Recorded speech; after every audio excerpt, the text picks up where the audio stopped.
Je m'appelle Julien, j'ai 32 ans, et ma famille m'a renié pendant 4 longues années pour ensuite débarquer sans invitation dans mon restaurant un mardi soir très fréquenté et exiger 15% de mon entreprise.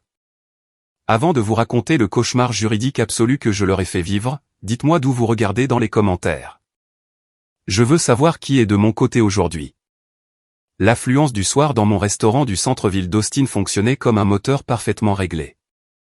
Il était 19h15, le moment exact où la salle à manger atteint ce point idéal d'harmonie chaotique. La lumière ambrée, basse et chaleureuse, rebondissait doucement sur les murs en bois recyclé. Du bois que j'avais personnellement poncé et teinté il y a 3 ans quand je ne pouvais pas me payer d'entrepreneur. L'air de la pièce était lourd du parfum enivrant du chêne carbonisé du grill à bois, de la note herbacée et piquante du romarin frais et des riches notes sombres du cabernet coûteux que nous servions au verre. J'ai construit cet endroit de A à Z. Chaque clou dans le plancher, chaque article du menu provenant de producteurs locaux, chaque pièce de garniture en laiton brossé au-dessus de la porte d'entrée avec mon nom gravé dessus, c'était à moi. C'était le seul véritable foyer que j'ai jamais connu.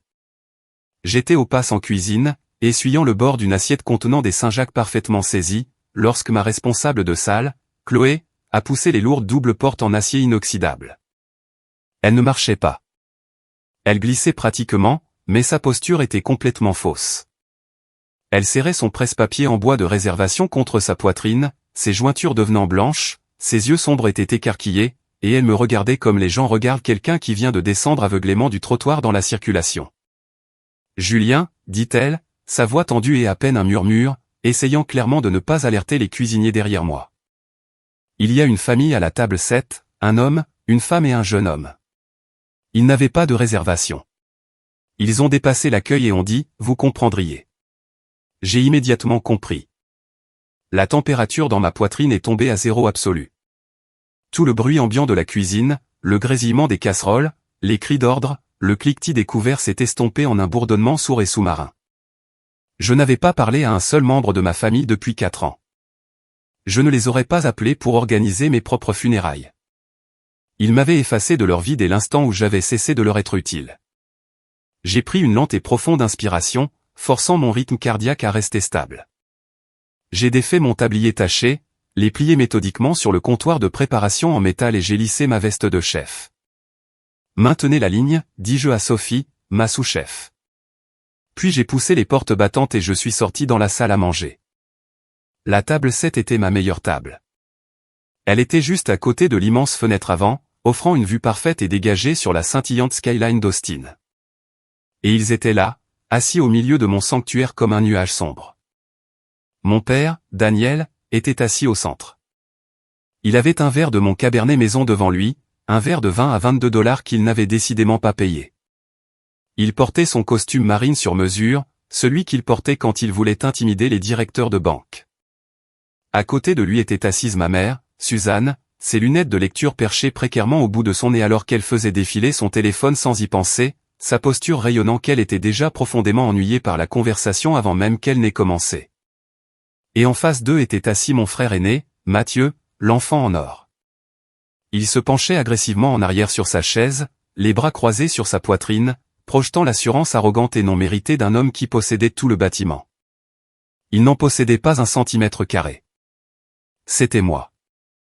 Posé juste à côté de son verre d'eau, délibérément placé pour que le logo capte la lumière, se trouvait un lourd porte-clés en cuir avec le blason doré d'une Porsche.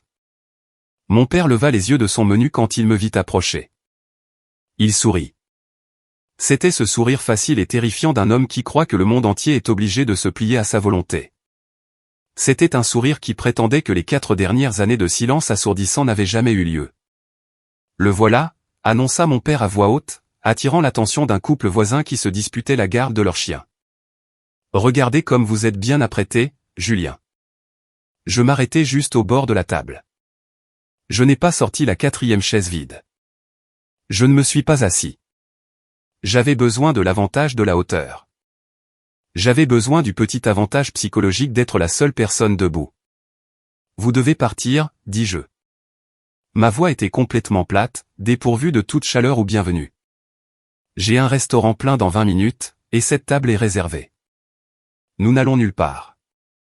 Ma mère ne prit même pas la peine de lever les yeux de l'écran de son téléphone. Nous avons fait un long chemin, Julien, ajouta mon père, faisant tournoyer le vin dans son verre. Le moins que tu puisses faire est de montrer un peu de respect et de nous écouter. Vous avez conduit 2 heures depuis San Antonio, répondis-je froidement. C'est un trajet direct sur l'autoroute. Ce n'est pas un pèlerinage. Sortez de mon restaurant. Ne sois pas insolent, claqua ma mère. Elle posa enfin son téléphone face cachée sur la nappe blanche et croisa ses mains manucurées. Elle semblait plus âgée, les rides autour de sa bouche plus profondes, mais le tranchant manipulateur dans ses yeux était aussi aiguisé que jamais. Ton frère a besoin de ton aide. C'est tout ce qu'il y a. Nous ne serions pas là si ce n'était pas une urgence. Mathieu me regarda alors pendant une fraction de seconde. La façade arrogante s'effondra et je vis une ombre de panique réelle traverser son visage. Non pas de la honte. Il n'était pas capable de honte. C'était une peur brute et désespérée. Puis il la masqua, se penchant plus en arrière dans sa chaise. Bel endroit, marmonna-t-il, regardant autour de la pièce. Nous savons que les choses se passent bien pour vous, Julien, et nous savons que vous êtes une personne raisonnable. Alors voici ce que nous allons faire. Mon père sortit un document plié de sa veste et le claqua sur la table, juste à côté du porte-clés Porsche de Mathieu. C'était un contrat de transfert de capitaux propres, rédigé par un avocat, qui lui donnait 15% de mon restaurant. Il suffit de le signer. C'est facile. Je fixai le papier. Je ne le touchais pas. Il me semblait toxique d'être simplement près de lui. Laissez-moi bien comprendre, dis-je, ma voix baissant jusqu'à un murmure dangereux. Vous avez apporté un document rédigé par un avocat pour donner à mon frère une part dans l'œuvre de ma vie. Vous avez conduit 2 heures sans prévenir, m'avez pris en embuscade sur mon lieu de travail. Et vous vous attendez à ce que je cède 15% de mon entreprise entre l'entrée et le plat principal. Nous savions que tu ne répondrais pas à nos appels, dit simplement mon père, prenant une lente gorgée de mon vin. Il y a une très bonne raison à cela, Daniel. Ma mère adopta sa voix de mère patiente et triste, exactement le ton qu'elle utilisait pour me culpabiliser à faire les corvées de Mathieu quand nous étions adolescents. Julien, ton frère a fait quelques erreurs avec sa dernière entreprise. Il essaie de se remettre sur pied. Regarde autour de toi. Elle fit un large geste vers le plafond voûté. Le bar en acajou étincelant, le personnel de salle se déplaçant avec grâce. Tu as tout cela. Lui n'a rien pour l'instant. Il est confronté à une ruine totale.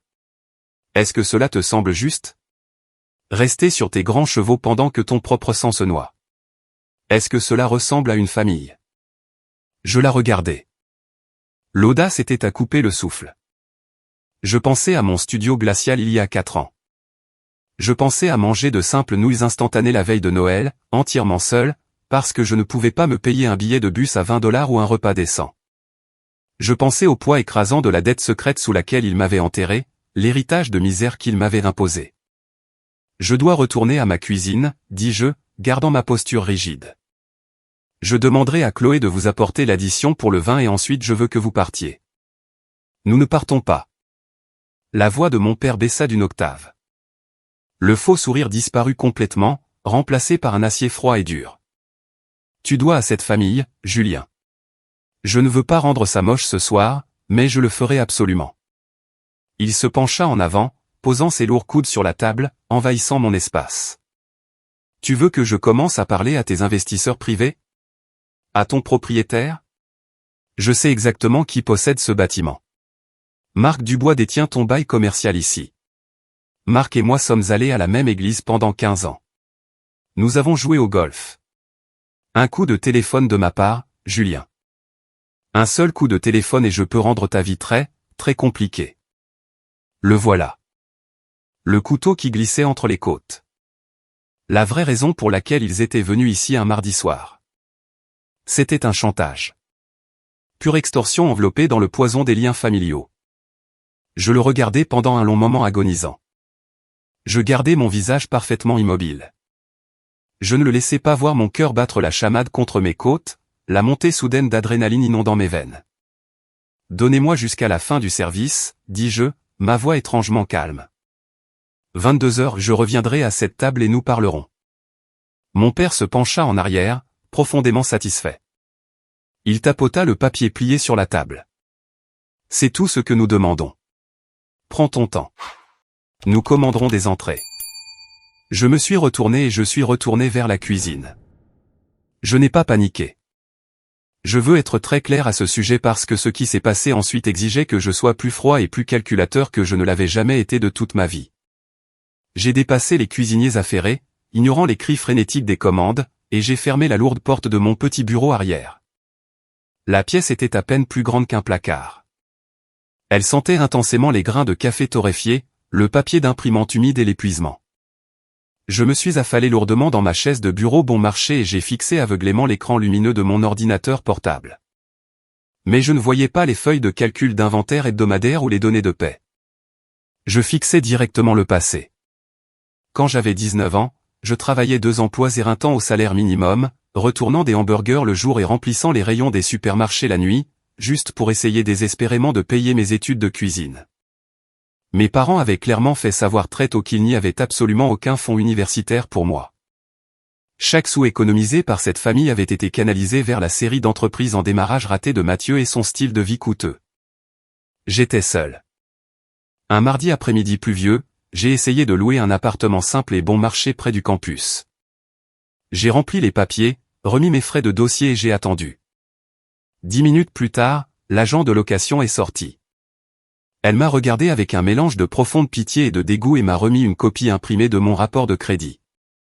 Il y avait une énorme marque rouge sanglante juste au centre de mon historique financier. Un prêt commercial personnel de 32 000 $. Il était complètement en défaut, enterré sous les frais de retard, et avait été envoyé à un recouvrement agressif des mois auparavant. Il avait été contracté en utilisant mon nom, ma date de naissance et mon numéro de sécurité sociale. Je me souviens d'être sorti de ce bureau et de m'être assis sur le trottoir en béton mouillé. Mes mains tremblaient si violemment que j'ai fait tomber mon téléphone portable bon marché 2 fois avant de réussir enfin à composer le numéro de mon père. Quand il a répondu, il n'a même pas semblé surpris. Il n'a pas semblé coupable. Il a semblé agacé que j'interrompe sa journée. Il l'a carrément admis. Il m'a dit que l'entreprise de logistique de Mathieu avait traversé une mauvaise passe, qu'ils avaient désespérément besoin de liquidités pour le maintenir à flot, et puisque mon crédit était une page blanche. De toute façon, c'était le choix logique d'utiliser mon identité. Nous allions le rembourser. Mon père avait dit au téléphone, son ton dégoulinant d'une condescendance épaisse. Mais des choses arrivent, Julien. Le marché a tourné. Tu vis sous notre toit. Tu manges notre nourriture. Nous avons payé pour tes broches. C'est juste ce que fait la famille. Tu prends le coup pour ton frère. Tu te refais un crédit éventuellement. Il m'a fallu 2 années épuisantes et moralement destructrices de travail manuel pour rembourser une dette que je n'avais jamais signée. J'ai travaillé des doubles postes consécutifs. J'ai vendu ma seule voiture et j'ai marché 5 kilomètres pour aller au travail sous la pluie verglaçante. J'ai détruit les meilleures années de ma vingtaine juste pour réparer l'épave frauduleuse que mon père avait créée pour sauver son enfant en or. Lorsque le solde a finalement atteint 0, je n'ai pas fêté. J'ai changé mon numéro de téléphone, fait 2 valises et déménagé à Austin au milieu de la nuit. Je n'ai jamais regardé en arrière. J'ai accepté alors et là que je n'avais pas d'héritage, pas de filet de sécurité et pas de famille. Mon téléphone a vibré violemment sur le bureau, me ramenant violemment à la réalité présente. Je l'ai pris. C'était un message texte d'un numéro que je n'avais pas encore bloqué. C'était mon oncle Charles. Salut Julien, juste pour te prévenir. Ton père est au courant pour le restaurant. Il a découvert à quel point tu réussis bien et le genre de salaire que tu touches maintenant. Il se dirige vers toi ce soir. S'il te plaît, sois juste généreux. N'oublie pas, le sang est plus épais que l'eau. Ne fais pas de scène. J'ai serré le téléphone si fort que la protection d'écran en verre a grincé. Comment diable mon père a-t-il découvert ça? J'ai gardé ma vie personnelle complètement hors des réseaux sociaux. J'ai spécifiquement utilisé une SARL aveugle pour protéger la propriété de mon restaurant des registres publics. Quelqu'un a dû leur dire. Quelqu'un qui connaissait mon revenu exact, mon succès et ma position physique. J'ai fait défiler furieusement mes contacts et j'ai appelé Antoine. Antoine était un vieil ami de mes jours d'école culinaire. Il y a 2 mois, il est passé par Austin, malchanceux, traversant un divorce brutal et compliqué. Je me suis senti mal pour lui. Je lui ai offert des repas gratuits pendant une semaine, l'ai laissé dormir sur le canapé de mon appartement, et lui ai même montré mes projections financières privées pour l'encourager à créer son propre établissement. Antoine a répondu au deuxième appel, la musique assourdissante en arrière-plan. Salut mec, soirée chargée au Golden Goose. Antoine, dis-je, ma voix dangereusement basse, dépouillée de toute chaleur amicale. As-tu parlé à mon père? La musique en arrière-plan s'est soudainement tue. Un silence lourd et coupable a rempli la ligne. Julien, mec, écoute. Antoine balbutia, sa voix montant d'une octave. Il m'a appelé. Il avait l'air vraiment inquiet pour toi, mec. Et tu sais, J'ai mentionné à quel point le restaurant allait bien, à quel point ton salaire était au top maintenant. Je n'ai pas pensé que c'était grave. C'est ton père. Tu m'as trahi, chuchotai-je, la trahison brûlant comme de l'acide de batterie dans ma gorge. Tu savais exactement ce qu'ils m'ont fait. Je t'ai parlé des 32 000 $. Et tu leur as donné mon adresse exacte et mes informations financières. Allez, ce sont tes parents. Il a dit que Mathieu était en grande difficulté. Je pensais que tu voudrais t'impliquer et aider. Ne sois pas si gourmand, Julien. J'ai raccroché. Une nausée sombre et familière me tordit les entrailles. C'était de la pure jalousie. Antoine a vu ce que j'avais construit à partir de rien.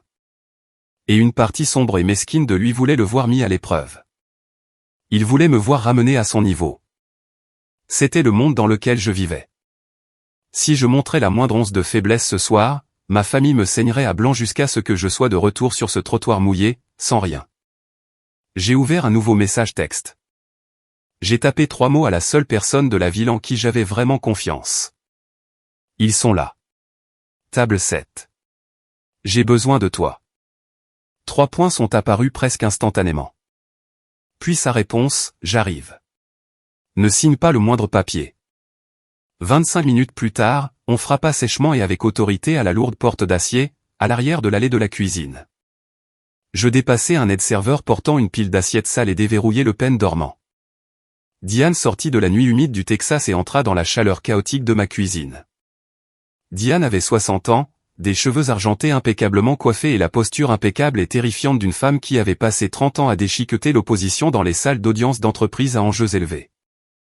Elle était associée principale d'un des cabinets d'avocats les plus impitoyables de l'État. Plus important encore, elle était mon avocate, mon mentor, et ce qui se rapprochait le plus d'une vraie mère. Quand j'étais juste un cuisinier de 22 ans avec un rêve et zéro capital, elle a examiné mon premier plan d'affaires, a encerclé 6 clauses qui m'auraient ruiné en un mois, et a passé 3 heures à m'apprendre comment le reconstruire pour ne pas être dévoré par des investisseurs prédateurs. Elle entra sur le carrelage, ses coûteux talons de designer claquant sèchement. Elle ne perdit pas une seule seconde en formalité. « Où sont-ils » demanda-t-elle, ses yeux balayant la cuisine. Table 7, fenêtre avant. Buvant mon meilleur vin, répondis-je. Nous nous sommes rapidement rendus dans mon bureau. J'ai fermé la porte derrière nous, nous isolant du bruit. Je ne me suis pas assis. J'ai fait les 100 pas dans la petite pièce comme un animal en cage pendant que je la briefais. Je lui ai tout raconté. Je lui ai parlé de la dette de 200 000 $ dans laquelle Mathieu serait en train de se noyer. Je lui ai parlé de l'exigence d'une participation immédiate de 15% dans l'œuvre de ma vie. Et finalement, je lui ai parlé de la menace spécifique de mon père concernant Marc Dubois et mon bail commercial. Diane écouta, son visage un masque de pierre illisible. Elle n'interrompit pas une seule fois. Quand j'eus fini, elle ouvrit calmement son ordinateur portable argenté et élégant, le posa sur mon bureau et se connecta à mon Wi-Fi sécurisé. Ses doigts volaient sur le clavier avec une précision mortelle. Tout d'abord, dit Diane, ses yeux fixés sur l'écran lumineux, sa voix dégoulinante de dédain. Votre père est un idiot arrogant. Marc Dubois ne se soucie pas de la politique locale de l'église ou du handicap de golf de votre père. Marc se soucie du rendement. Vous payez votre loyer commercial en avance chaque mois, et l'affluence que votre restaurant génère a augmenté la valeur immobilière de tout ce pâté de maison de 20%. De plus, Marc et moi jouons au golf tous les 2 dimanches. Je m'occuperai de lui personnellement. Cette menace est complètement vide. C'est un bluff pour effrayer un enfant. J'expirai un long soupir irrégulier, sentant une partie de la tension s'échapper de mes épaules. D'accord, bien. Mais Mathieu, mon père a apporté un contrat rédigé. Ils veulent des capitaux propres ce soir, Diane. Ils ne partiront pas sans sang. Voyons exactement pourquoi votre frère est soudainement si incroyablement désespéré, murmura-t-elle. Elle se connecta à une série de bases de données de registres publics propriétaires et à des outils de recherche d'actifs approfondis que seuls les avocats haut de gamme et les enquêteurs privés payaient. Je me tenais juste derrière sa chaise, regardant les données défiler sur l'écran. Il est venu ici en Porsche, notai-je amèrement. Il a les clés posées sur la table à côté de son verre d'eau. Il adore exhiber sa richesse. Diane laissa échapper un rire sec, entièrement dépourvu d'humour. Une Porsche? Julien? Regardez l'écran. Elle pointa un doigt manucuré sur une ligne de texte surlignée. Mathieu ne possède pas de Porsche. C'est un contrat de location commerciale à court terme sous une société écran qui a déposé le bilan en vertu du chapitre 11 il y a 3 semaines. Il conduit une voiture de location qu'il ne peut absolument pas se permettre, probablement pour sauver les apparences vis-à-vis de ses créanciers. Elle continua de fouiller, ses yeux se rétrécissant alors qu'elle affichait les dossiers judiciaires. Il se vantait sur LinkedIn le mois dernier d'une promotion massive dans une entreprise de logistique à Dallas. C'est totalement faux. C'est un entrepreneur indépendant et il est actuellement poursuivi par 3 créanciers privés différents. Ces 200 000 $ ne sont pas un prêt bancaire standard. Julien, c'est une dette privée non garantie. Ce sont des prêteurs à taux élevés. Le genre de personnes qui n'envoient pas de lettre de recouvrement polie lorsque vous manquez un paiement. Ils envoient des hommes à votre porte pour casser des choses. Je fixai l'écran, un sentiment de justification nauséabond m'envahissant.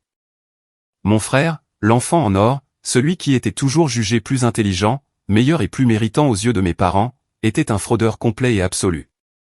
Il était assis là, dans ma magnifique salle à manger, se faisant passer pour un investisseur de premier plan me faisant l'honneur de sa présence, alors que toute sa vie était un château de cartes en train de prendre feu. Il a besoin de la participation de 15% dans votre restaurant pour montrer à ses prêteurs violents qu'il a une garantie tangible, expliqua Diane.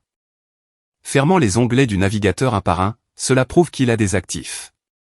Cela lui fait gagner du temps. Il veut utiliser l'œuvre de votre vie comme bouclier humain pour sauver sa propre peau. Si j'appelle la police tout de suite et que je les fais officiellement expulser de la propriété, que se passe-t-il, demandai-je, regardant la porte, ils partent. Il retourne à San Antonio, dit Diane simplement, se tournant vers moi. Mathieu fait défaut sur ses prêts et les prêteurs le déchirent. Mais votre père passera les 5 prochaines années à diffamer votre nom auprès de toutes les personnes que vous avez connues. Il essaiera d'empoisonner vos fournisseurs et votre réputation. Et pire encore, il s'en tire avec ce qu'ils vous ont fait quand vous aviez 19 ans. La fraude de 32 000 $. Elle disparaît juste dans le passé sans conséquence. J'ai pressé mes paumes à plat contre le bureau en bois. La colère qui bouillonnait dans mon sang depuis 4 années solitaires s'est soudainement cristallisée en quelque chose de tout à fait froid, aiguisé et brutalement concentré. Je ne veux pas qu'il parte simplement, dis-je, regardant Diane droit dans les yeux. Je veux mettre fin à cela définitivement. Je veux construire un mur légal si haut qu'ils ne pourront plus jamais le franchir. Diane étudia mon visage un long moment. Un sourire lent et prédateur effleura les coins de sa bouche. Bien, parce que j'ai une idée très spécifique. Mathieu possède-t-il des biens immobiliers réels? Quelque chose qui soit réellement à son nom. Une maison, dis-je rapidement. À Pflugerville.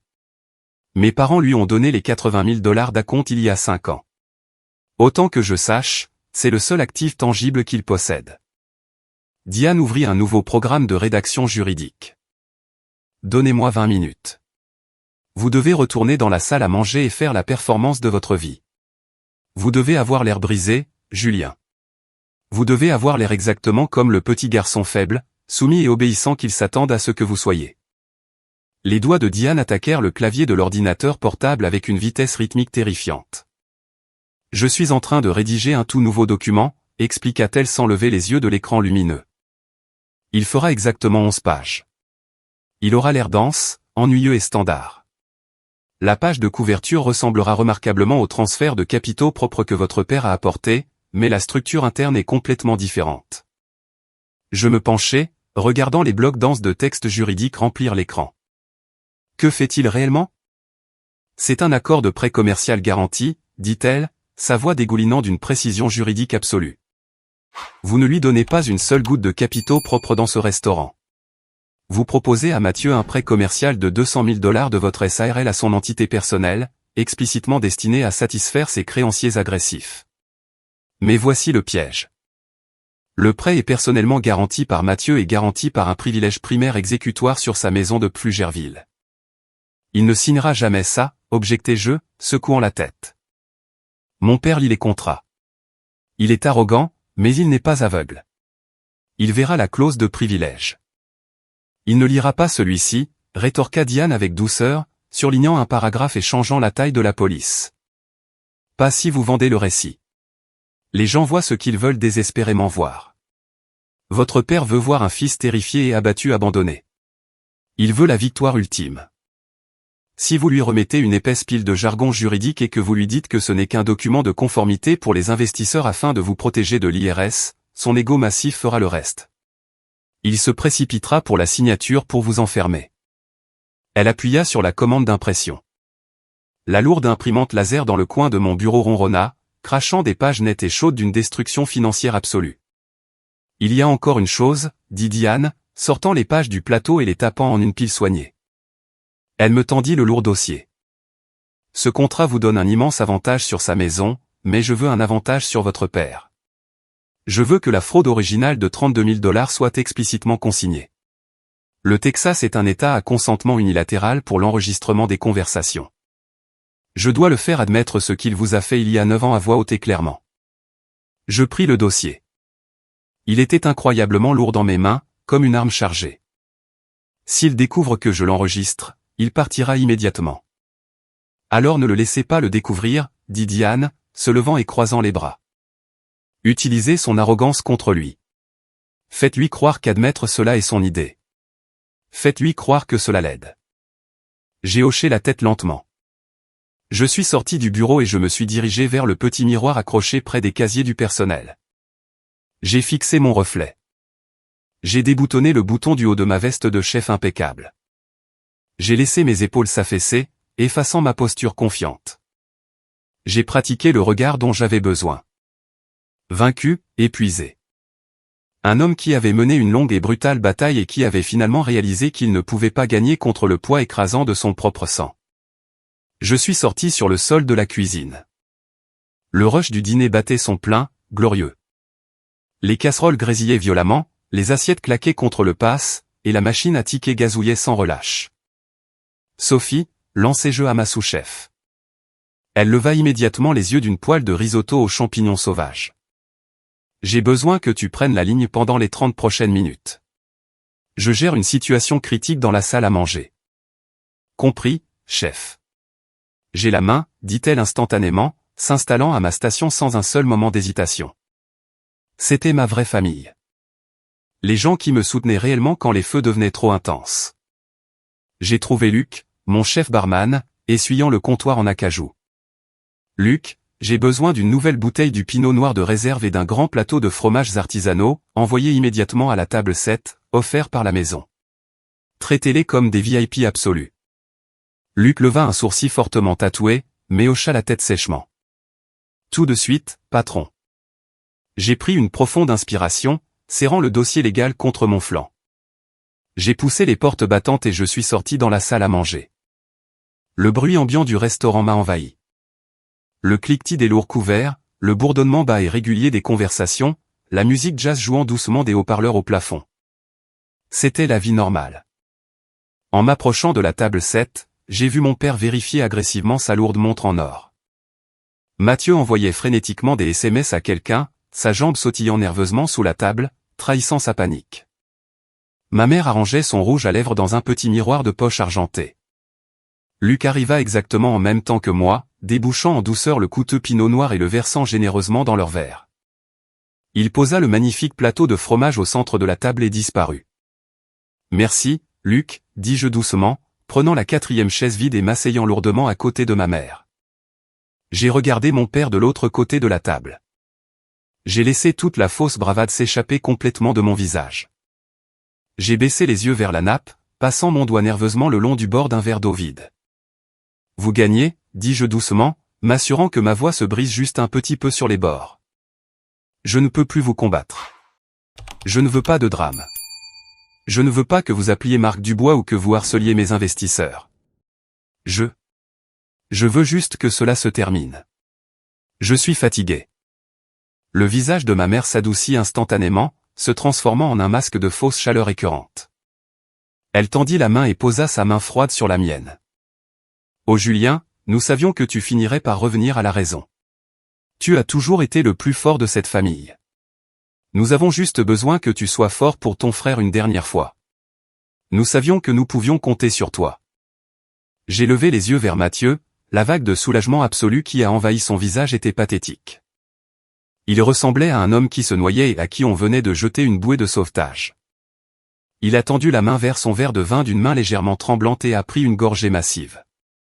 Je vais le faire, dis-je, faisant glisser le lourd dossier de 11 pages de Diane au centre de la table.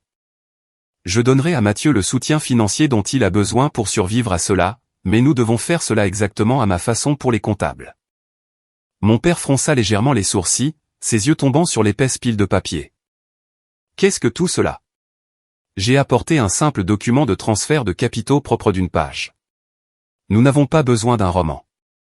Vous avez apporté un morceau de papier qui déclencherait un audit fiscal immédiat massif pour mon restaurant, dis-je, ma voix teintée d'une fausse anxiété et frustration. Si je cède simplement 15% de capitaux propres pour absolument rien en retour, mes comptables le signaleront comme un cadeau familial massif et je serai frappé d'une taxe sur les plus-values de 40%. Je ne peux pas me permettre d'écrire un chèque au gouvernement pour cela en ce moment. J'ai tapoté le lourd dossier. Mes avocats ont structuré cela comme une transaction commerciale formelle garantie. Cela semble identique sur papier pour les créanciers de Mathieu. Cela montre qu'il a le soutien financier institutionnel de ma SARL, mais cela protège mon entreprise de l'IRS. C'est de la paperasserie de conformité standard, beaucoup de langage stéréotypé. Cela satisfait juste les exigences légales. Mon père plissa les yeux, cherchant mon visage, essayant de trouver le piège. Mais son ego massif était son plus grand angle mort. Il vit un fils effrayé, épuisé, essayant désespérément de se protéger du fisc. Il ne vit pas un prédateur le cernant dans l'eau. Bien, grommela Daniel, fouillant dans sa veste et sortant un lourd stylo plume argenté. Où signons-nous? Finissons en. Attendez, dis-je, posant ma main à plat sur le dossier pour l'arrêter. Je sortis mon iPhone de ma poche et le posai face visible sur la table, le calant légèrement contre la petite bougie vacillante au centre. J'ouvris l'application dictaphone. La loi du Texas exige une documentation pour toute transaction commerciale de plus de $10 000 où un accord verbal est conclu avant la signature. Je mentis avec aisance en utilisant le jargon juridique exact et confiant que Diane m'avait fait répéter il y a 10 minutes. Mon comptable insiste pour que j'enregistre la confirmation verbale des termes juste pour prouver à l'IRS que ce n'est pas un stratagème d'évasion fiscale familiale. C'est juste une formalité pour les dossiers d'entreprise. Mathieu se déplaça inconfortablement sur sa chaise, ses yeux se posant sur le téléphone. Un enregistrement? Est-ce vraiment nécessaire? Je n'aime pas être enregistré. Si tu veux l'argent ce soir, oui, dis-je, le regardant droit dans les yeux paniqués. Ça prend 2 minutes. Tu veux te débarrasser des investisseurs ou tu veux partir d'ici sans rien? Mathieu déglutit difficilement, sa pomme d'Adam bougeant, et hocha frénétiquement la tête vers notre père. J'appuyai sur le bouton rouge d'enregistrement sur l'écran. Le chronomètre numérique commença à défiler. 01. 02. Je dois déclarer clairement pour le procès-verbal, commençai-je, ma voix entièrement claire et mesurée, projetant parfaitement dans le microphone, que ma société, Rance LLC, conclut un accord de soutien financier avec Mathieu pour satisfaire ses obligations de dette personnelle.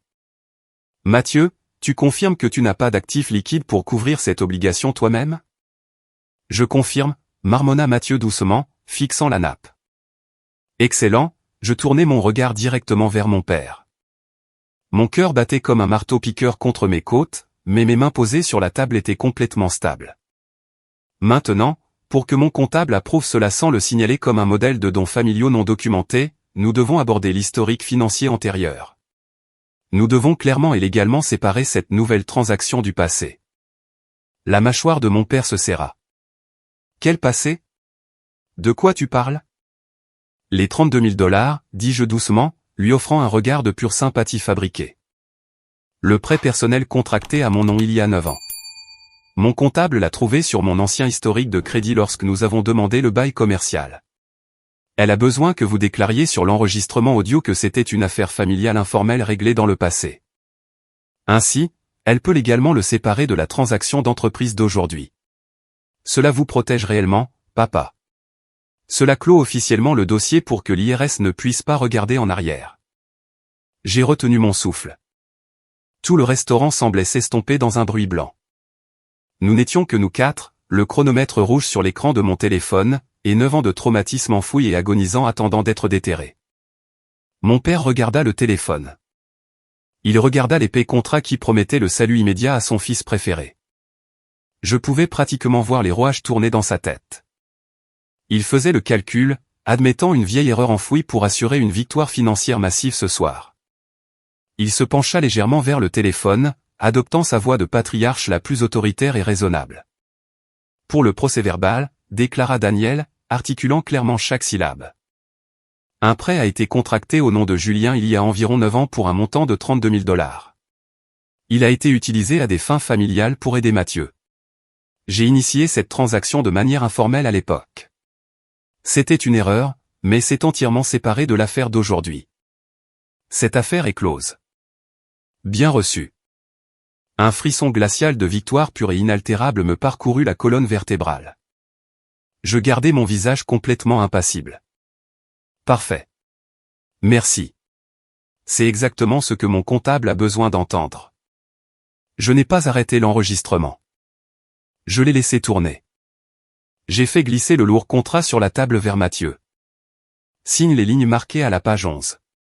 Maman, papa, vous devez signer en tant que garants légaux sur les lignes du bas. Mathieu n'a même pas lu la page de titre. Il était trop désespéré, trop terrifié par les hommes qui le chassaient. Il a attrapé le stylo argenté et a griffonné sa signature si vite que le papier a failli se déchirer.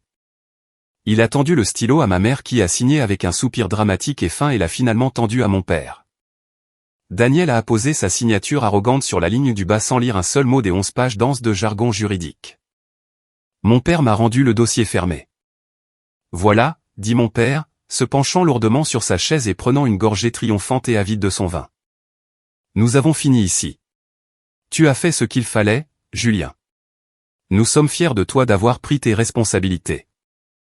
J'ai pris le dossier. J'ai pris mon iPhone. J'ai appuyé sur « Arrêter » l'enregistrement et j'ai immédiatement sauvegardé le fichier audio sur un serveur cloud sécurisé.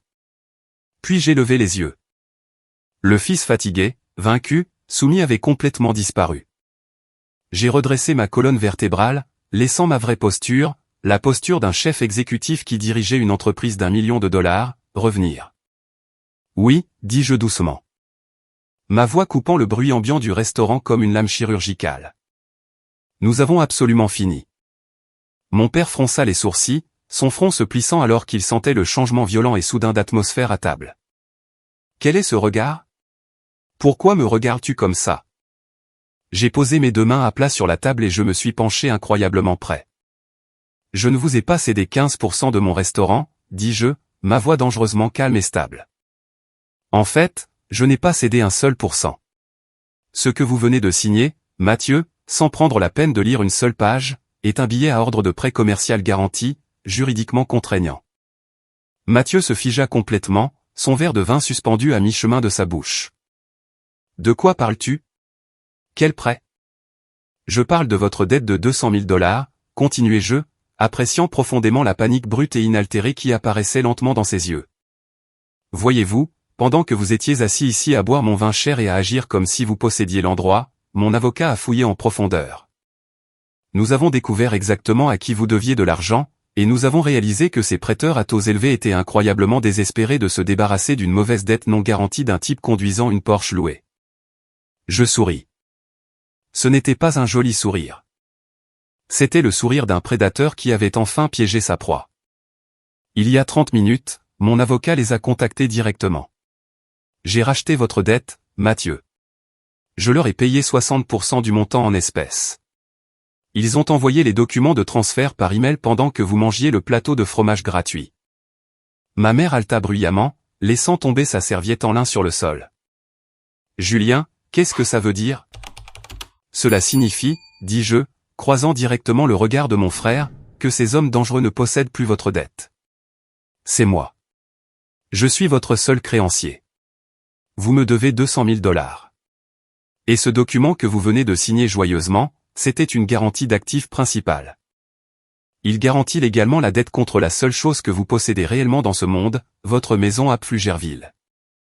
La couleur s'échappa complètement du visage de Mathieu, le laissant ressembler à un cadavre. Il avait l'air de vouloir vomir directement sur la table. Tu as mis une hypothèque sur ma maison. Une hypothèque principale entièrement exécutoire? Je confirme, dis-je en tapotant le dossier. Si vous manquez un seul paiement mensuel, ma SARL procédera agressivement à la saisie de votre maison, vous expulsera, vendra la propriété et conservera les capitaux propres, et il n'y a absolument rien que vous ou votre avocat puissiez y faire. Petit-fils de... Mon père rugit, frappant la table de son poing lourd, faisant cliqueter l'argenterie. Quelques invités proches tournèrent la tête, alarmés. C'est de l'extorsion. C'est illégal. J'appelle Marc Dubois tout de suite. Je vais te ruiner et ruiner ce restaurant pathétique. Allez-y, défiai-je, ma voix se transformant en glace absolue. Appelez Marc. Vous devriez savoir que Marc déjeune dans ce même box tous les 3e jeudis du mois. Il adore ma cuisine. Nous jouons au golf avec mon avocat. Il pense que vous êtes une blague. Appelez-le. Dites-moi exactement comment ça se passe. La main de Daniel plana au-dessus de sa poche de costume.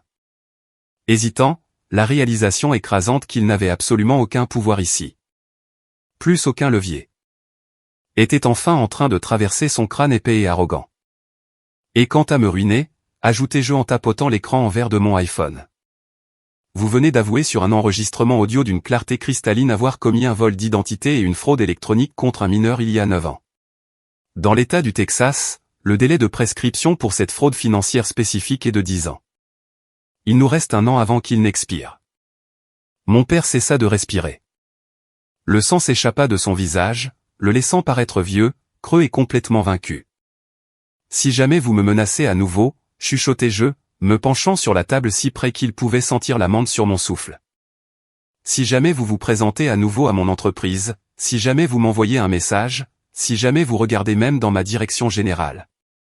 Je porterai cet enregistrement audio directement devant le procureur de district et je m'assierai au premier rang pour les regarder vous envoyer en prison fédérale. Me comprenez-vous? Silence. Un silence absolu et écrasant enveloppa la table 7. Ma mère commença à pleurer. De vraies larmes laides cette fois-ci, son maquillage coulant. Julien, s'il te plaît, ne fais pas ça. Nous sommes ta famille. Non, Suzanne, dis-je, me redressant de toute ma hauteur et la regardant de haut. Je ne l'ai même pas appelée, maman. Vous n'êtes que les personnes qui m'ont donné l'ADN que j'ai dû passer des années à surmonter. Ma vraie famille est dans cette cuisine. Maintenant, foutez le camp de mon restaurant. J'ai passé ma main sous le bord de la lourde table en bois et j'ai appuyé sur le petit bouton de sécurité silencieux que j'avais installé il y a 1 an. Je viens d'appuyer sur le bouton de panique, dis-je d'un ton neutre, regardant ma montre. Le département de police d'Austin va franchir ses portes d'entrée dans exactement 4 minutes. Si vous êtes toujours assis sur ces chaises à leur arrivée, je vous ferai formellement expulser et je remettrai le fichier audio aux policiers tout de suite. Mathieu n'a pas attendu. Il s'est pratiquement précipité hors du box, renversant son verre d'eau dans sa hâte. Il a attrapé ses fausses clés de Porsche et s'est précipité vers la porte d'entrée sans regarder une seule fois en arrière. Mon père s'est levé lentement, ses mains tremblant violemment, son ego massif brisé en 1 million de morceaux irréparables sur le sol. Il m'a regardé avec une haine pure et inaltérable, mais il n'a pas dit un seul mot. Il a attrapé ma mère fermement par le bras et l'a traînée dehors. Je suis resté là et je les ai regardés sortir dans la nuit humide d'Austin. J'ai regardé les feux arrière de la voiture de location de Mathieu disparaître rapidement dans la rue sombre. Un silence lourd et incroyablement beau s'est installé sur mes épaules.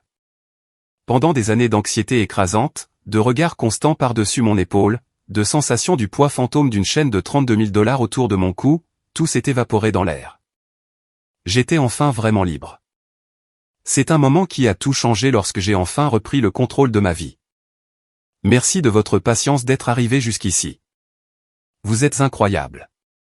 Aidez-moi s'il vous plaît à aimer la vidéo et laissez un commentaire ci-dessous pour que je sache que vous avez été avec moi. Cela aidera non seulement plus de gens à trouver cette histoire, mais me fera également savoir que mes expériences sont significatives pour quelqu'un. Votre soutien est la plus grande motivation pour moi de continuer à partager le reste de ce voyage.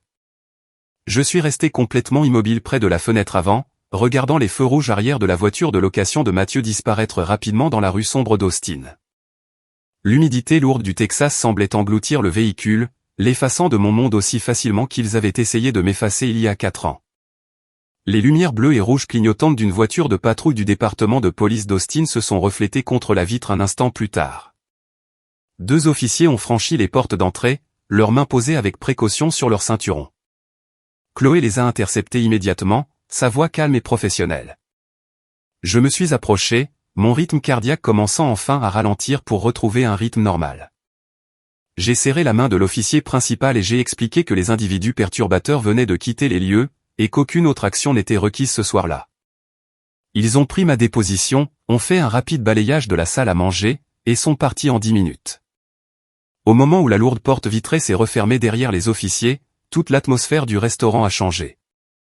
La tension suffocante qui avait envahi ma salle à manger s'est évaporée, remplacée par un soulagement profond et retentissant. Je me suis retourné pour faire face à ma responsable de salle. Chloé se tenait près du poste d'accueil, les bras croisés, un regard farouchement protecteur dans ses yeux sombres. « Ça va, Julien ?» a-t-elle demandé doucement. « Oui, dis-je. » Et pour la première fois de toute ma vie d'adulte, les mots étaient complètement vrais. « Oui, vraiment. » Je suis retourné vers la cuisine. Le bruit du rush du dîner m'a frappé comme une vague chaude. Les casseroles grésillaient, le claquement aigu des couteaux contre les lourdes planches de bois. L'odeur de l'ail et du vin blanc réduisant dans une poêle chaude. Sophie, ma sous-chef, a levé les yeux du passe. Elle n'a pas posé de questions. Elle m'a juste tendu un tablier propre et m'a cogné l'épaule contre la mienne. C'était toute la communication dont nous avions besoin. Nous avons terminé le service ensemble, envoyant des assiettes impeccables jusqu'à ce que la dernière commande soit traitée. Quand le dernier invité est parti et que le personnel a commencé le rangement de fin de service, je suis retourné dans mon petit bureau. Diane était toujours assise à mon bureau. L'écran lumineux de son ordinateur portable éclairait les lignes nettes et calculatrices de son visage. Elle avait l'accord de prêt commercial de 11 pages signé, reposant soigneusement sur sa mallette en cuir. « C'est fait », lui dis-je, m'appuyant contre l'encadrement de la porte. Je me sentais physiquement épuisé, comme si je venais de sprinter 10 miles, mais mon esprit était remarquablement clair. Diane leva les yeux, son expression m'évaluant avec l'œil perçant d'une avocate d'expérience. « Comment vous sentez-vous » demanda-t-elle. J'ai réfléchi à la question. J'ai pensé au poids écrasant de la fraude de 32 000 $ qui m'avait volé ma jeunesse. J'ai pensé au misérable studio, au double poste sans fin, à l'absence totale de fonds universitaires ou de filets de sécurité. Et puis j'ai pensé au regard de terreur absolue sur le visage de mon père quand il a réalisé que son empire de manipulation s'était effondré. J'ai l'impression d'avoir enfin remboursé une dette, dis-je honnêtement. Et j'ai l'impression de ne plus jamais retourner à cet endroit. Diane hocha la tête une fois. C'était le même hochement de tête qu'elle faisait lorsqu'un juge statuait en sa faveur. Cela signifiait que les faits étaient établis. La victoire était assurée et aucune autre explication n'était nécessaire. Je déposerai la sûreté contre la propriété de Mathieu à Pflugerville dès demain matin, dit-elle en tapotant le contrat signé. Le greffier du comté l'enregistrera d'ici la fin de la semaine. C'est une garantie d'actifs inattaquables. S'il essaie de vendre la maison, de la refinancer ou de contracter une autre ligne de crédit, elle sera immédiatement signalée. Vous détenez la position prioritaire. Il ne peut pas faire un seul mouvement financier sans votre consentement écrit explicite. Les 6 semaines suivantes furent une leçon magistrale d'observation d'un système toxique se démantelant complètement de l'intérieur. Diane a déposé les documents sans faute. Le tribunal a traité le privilège commercial sans incident. Selon l'enquête approfondie qu'elle a menée une semaine plus tard, le monde financier de Mathieu a implosé exactement comme nous l'avions prédit. Sans la participation de 15% dans mon restaurant pour lui servir de bouclier, ses créanciers se sont abattus sur lui. Il a perdu la Porsche louée. Il a perdu son faux titre d'entreprise. Il a été forcé de liquider le maigre contenu de ses comptes bancaires juste pour empêcher les prêteurs à taux élevés de le traîner en justice. Dès la 2e semaine de janvier, Mathieu avait officiellement touché le fond. Et juste là, au fond, l'attendait le billet à ordre garanti de 200 000 $ qu'il devait à son petit frère. Il n'avait pas l'argent pour le rembourser. Et à cause de l'hypothèque que Diane avait déposée, il ne pouvait pas s'enfuir. Il était piégé dans une cage financière qu'il avait lui-même construite. Il ne m'a jamais appelé pour discuter. Il n'a pas eu le courage. Au lieu de cela, son avocat bon marché spécialisé dans les faillites a contacté Diane pour organiser un calendrier de paiement. Mathieu a mis en place un virement mensuel automatique vers ma SARL. Les paiements étaient petits, gérables, mais juridiquement contraignants. C'était le genre de paiement qui s'étendrait sur les 20 prochaines années de sa vie. Chaque mois, le 1er du mois, une fraction de son salaire atterrirait sur mon compte professionnel. C'était un rappel constant et inévitable qu'il assumait enfin la responsabilité de ses propres échecs.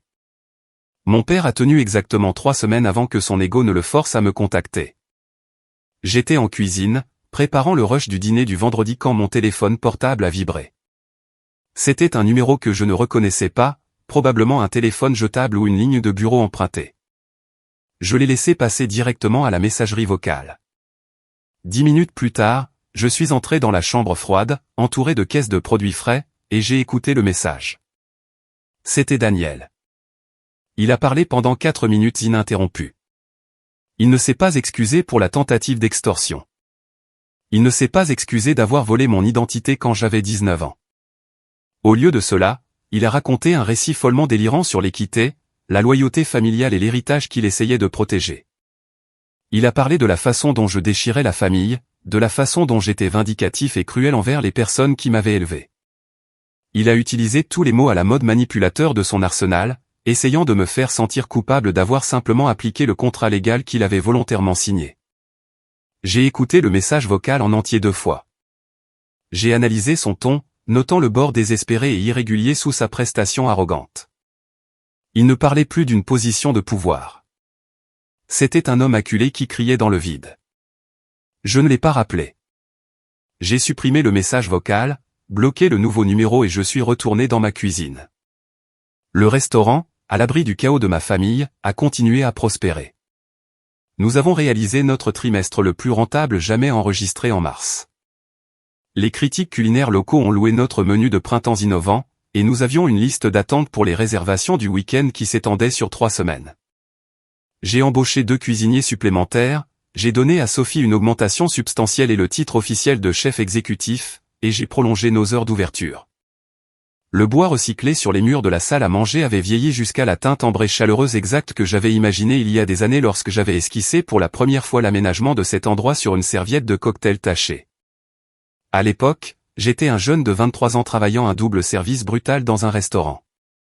Je n'étais absolument certain de rien, sauf de la forme vague de l'avenir que j'essayais désespérément de construire. Maintenant, cet avenir se tenait juste devant moi, solide et indéniable. Un jeudi après-midi, Marc Dubois est entré dans le restaurant pour son déjeuner habituel. Marc était un homme discret et observateur, d'une 60aine d'années, qui possédait la moitié des biens immobiliers commerciaux de ce pâté de maison. Il commandait toujours le saumon poêlé et un verre de thé glacé. Je me suis rendu à son box et je me suis assis en face de lui. Nous avons parlé du marché immobilier local, du coût croissant des ingrédients et du petit problème de plomberie que nous avions réglé le mois dernier.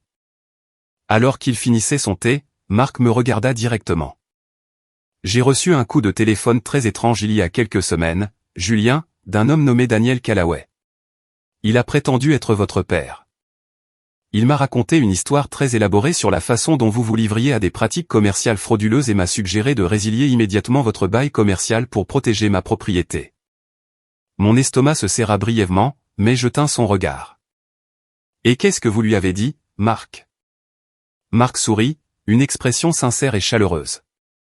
Je lui ai dit que vous étiez le locataire le plus fiable et le plus travailleur que j'ai eu en 30 ans d'immobilier commercial.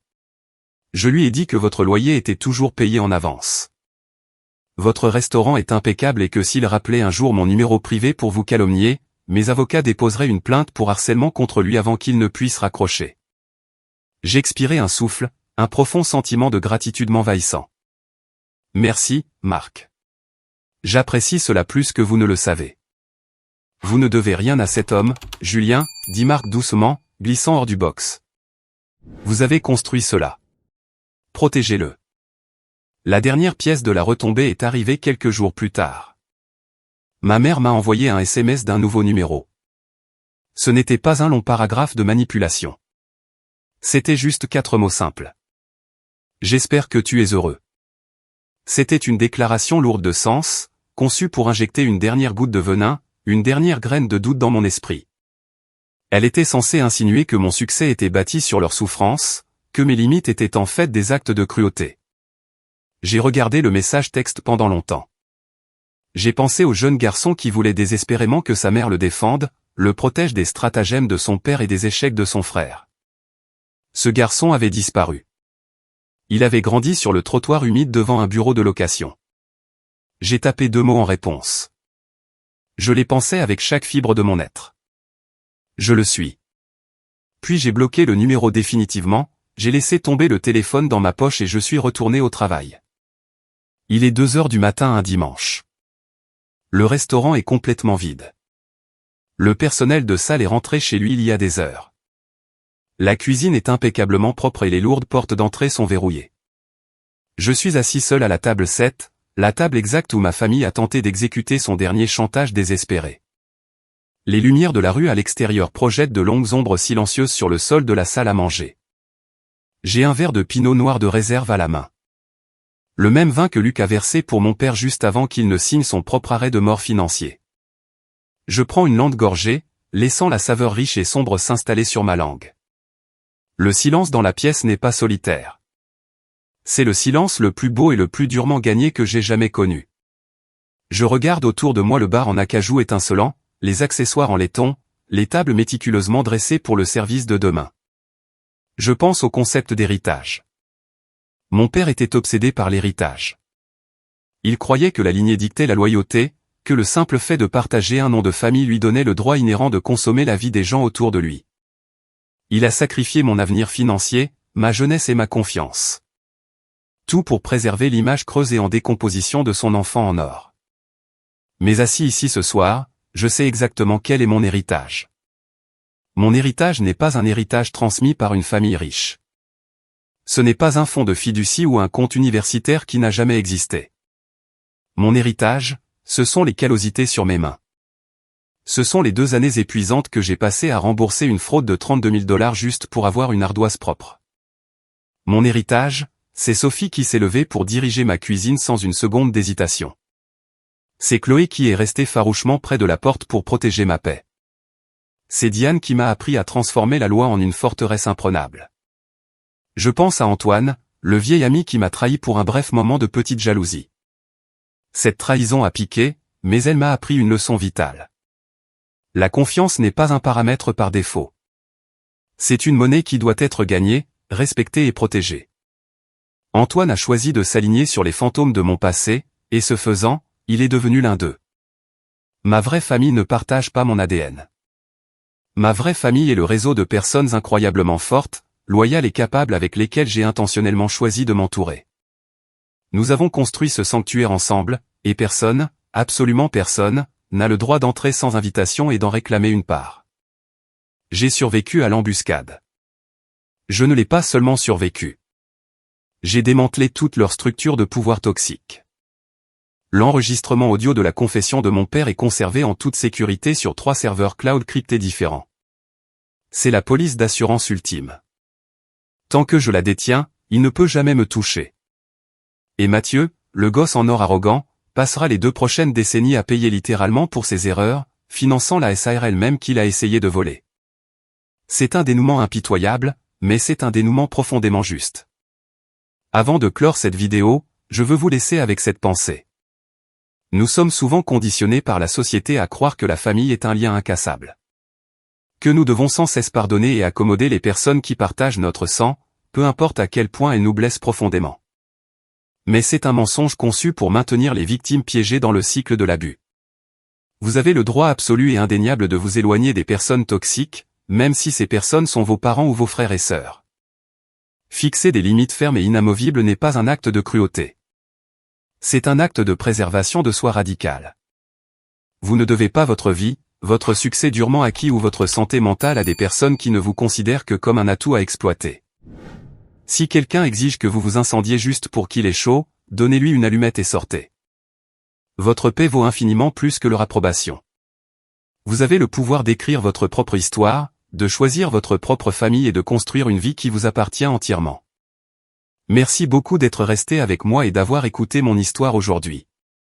Je sais que c'était une histoire lourde, mais la partager me donne l'impression de soulever un poids énorme de ma poitrine. Je veux vous entendre maintenant. Quelle est la plus grande leçon que vous retenez de cette histoire? Avez-vous déjà dû établir une limite douloureuse avec un membre de votre famille toxique? Veuillez partager vos réflexions dans les commentaires ci-dessous ou simplement laisser le mot « bien » pour que je sache que vous êtes allé jusqu'au bout et que ces leçons ont résonné en vous. Votre soutien compte énormément pour moi.